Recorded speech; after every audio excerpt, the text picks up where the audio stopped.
video of the install of the Optima battery in my 2019 Polaris Slingshot. Should be the same for the 16 to the 19. The 20 and above did something different, and the 16 had just a small car battery or big lawnmower battery in it. So this is the adapter. I got it from Sling Mods, I believe. Another company makes it and they just sell it. Now what I did differently, they recommend the Optima battery, the D34. The only issue with that I've seen is it puts the side post terminals that I plan on using later for some aftermarket stuff. It puts them pretty close to this aluminum strap, and the ground's pretty close. Obviously, the ground doesn't matter as much.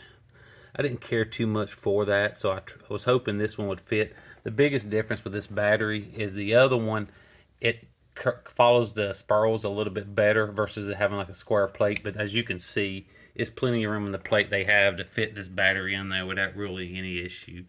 Just kind of slid it back in the corner, no problem.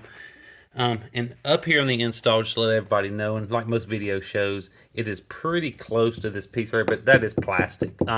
The ground on the other side, it is a part of the frame that's metal that goes right there next to that one, but that's the ground side. The only thing I didn't care too much for with this kit is they used the thumb wing nuts for it, and you just can't get a good tight fit on that one. It's going to loosen up probably over time anyway. I just don't care too much for them, so I'll pick up a couple of nuts for them. But other than that, it was a pretty quick and easy install, no issues. Everybody said that the wires are tight, and it is tight.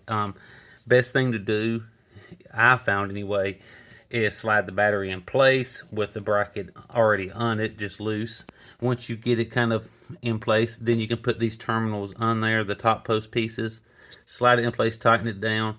And like most people say in their videos, I didn't do a whole video, so many out there like it, but the terminals are a little small for the eyelet holes in them. I took a unit bit, just drilled out one notch to the next size, and it worked out perfect.